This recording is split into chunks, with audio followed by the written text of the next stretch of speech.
As he prepares for his highly anticipated showdown against Tank, Lamont Roach Jr. has been making notable improvements to his training routine. Roach has been honing his skills alongside Terence Crawford, who recently visited his camp to offer guidance. Meanwhile, Davis has been dealing with various personal and professional challenges. While Roach has largely stayed out of the spotlight, he has started to share insights into his training and mindset as the fight draws closer. And it can only be one winner. It can't be two winners. It can only be one winner. So it's either going to be you or me. And I'm going to get you before you. In a recent interview with Johnny Padro of Fight Hub TV, Lamont Roach Jr. discussed his training camp and excitement for the big stage. When asked about Davis' remarks on Terence Crawford's family, Roach acknowledged the personal nature of the feud but distanced himself. "That's their business, not mine," he said, emphasizing his focus on training and avoiding distractions. Sleep for sure. Soften them up. Then fry them. Roach's composed approach may have led to Crawford visiting his camp. Meanwhile, Davis has faced criticism for his recent behavior. The feud with Crawford escalated after Davis missed the Ring Magazine event in London and voiced his frustration on X. Crawford responded with a lighthearted remark, which led to a heated exchange, with Davis making personal attacks on Crawford's family, comments that have been widely condemned in the boxing community. That lawnmower, that's that. Start that motherfucker lawn. Figures like Teofimo Lopez's trainer, Greg Hackett, and matchmaker Rick Glazer have criticized Davis for crossing personal boundaries. While trash talk is common in boxing, the consensus is that involving family is unacceptable and undermines the sport's professionalism. Against this backdrop, Roach's decision to train with Terence Crawford stands out. By working with a boxer of Crawford's caliber, Roach shows his dedication to improving his skills and learning from one of the best. This move could also be a strategic effort to gain both a physical and psychological edge over Davis. Ninth round. What? I say ninth round. You said ninth? Yeah. What's your response to that, Lamont? Look, he got scared. Look. He looked at night. I'm telling him, you saying you going down in. The event, airing on Prime Video PPV, features an exciting undercard alongside the Davis-Roach bout. Jose Valenzuela faces Gary Antoine Russell for the WBA super lightweight title, while Yanis Tez battles Julian Williams for the interim super welterweight title. Prelims include Jarrett Hurd versus Jan Gonzalez and Gio Lopez versus Alex.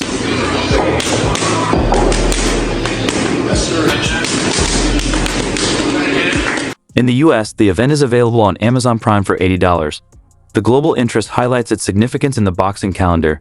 Davis, with a flawless 30-0 record, is known for his devastating power, securing 28 wins by knockout. His recent stoppage of Frank Martin further cemented his reputation. Meanwhile, Roach, 25-1-1, is making the jump from super featherweight to challenge Davis, showcasing his ambition and confidence. Adding to the intrigue, the two first faced off as amateurs in 2011, with Davis emerging victorious. He took this fight for the naysayers and all this and all the people talking shit about the fight.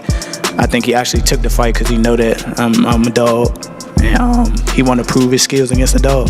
So I'm gonna show y'all what happens when two dogs. Over a decade later, Roach seeks redemption, determined to prove his growth as a fighter. This rivalry, fueled by past encounters and personal development, adds intrigue to the upcoming bout. Leading up to the fight, both boxers exchanged verbal jabs. Roach tweeted, "Roses are red, violets are blue. March 1st sounds like something new," signaling his intent to dethrone Davis while moving up 2 weight classes. He added, "He says I have a weak chin. Tell him to come test it." Davis fired back, "Roses are red, violets are blue. March 1st sounds like, don't worry, you'll be home soon from the hospital." Despite his confidence, Davis' recent controversies have drawn criticism, creating distractions ahead of a crucial fight. 2 weight classes, and, daring to be great. You would fight him. Man, tell him to come up there. He got to come to win 54. He said I got a glass chin, so tell him to come and touch it. Wow, man. Roach, on the other hand, has remained composed and focused, approaching the fight with discipline and respect. His decision to train alongside Terence Crawford highlights a strategic mindset, allowing him to refine his technique and gain crucial insights that could give him an edge against Davis. The undercard matchups also add to the excitement. The highly anticipated WBC super lightweight title bout between Alberto Pello and Sander Martin is expected to be a tightly contested showdown, as both fighters have demonstrated exceptional skill in previous performances. Additionally, the WBA super lightweight title clash between Jose Valenzuela and Gary Antoine Russell further elevates the event, promising an action-packed night for boxing fans. Meat lover. But Tank would never even think about hesitating to come up to 154. What about 47 though? Yes, if he get to pick his opponent. If Tank get to pick his opponent, he would do it. But Tank would never. Both fighters bring aggressive styles, promising an action-packed clash. The interim super welterweight title fight between Yandy SD, Test and Julian Williams adds to the event's prestige, with T's rise and Williams' experience making it a must-watch matchup. While Davis vs. Roach Jr. is highly anticipated, the real buzz comes from the drama outside the ring. Roach stays focused on training, while Davis stirs controversy online, especially with Crawford. What began as a minor exchange has turned personal, drawing criticism toward Davis. Not looking at Lamont the way that everybody else look at Lamont. Like I know Lamont is a really good fighter. I'm not. This ain't no Frank Martin. That's all I'm gonna say. Yeah. It's a real good fight. How you feel about that fight? Is it even possible at a catch weight? Nah, ain't no catch weight. You come up to 47. You're not even entertaining catch weight. No, I'm not. He's a champ though too, undefeated. And what champ? Come on, man, tell me what belt. You know boxing. You forgot Devin Haney is undisputed. Devin Haney got all the belts. He the champ.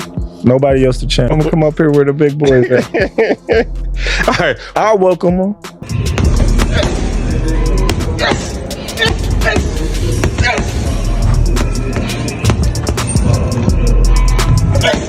Lamont Roach, but when you look at Shakur Stevenson, when you're looking at these other fights that he should really be fighting, he don't want to do them fights. He wants to retire.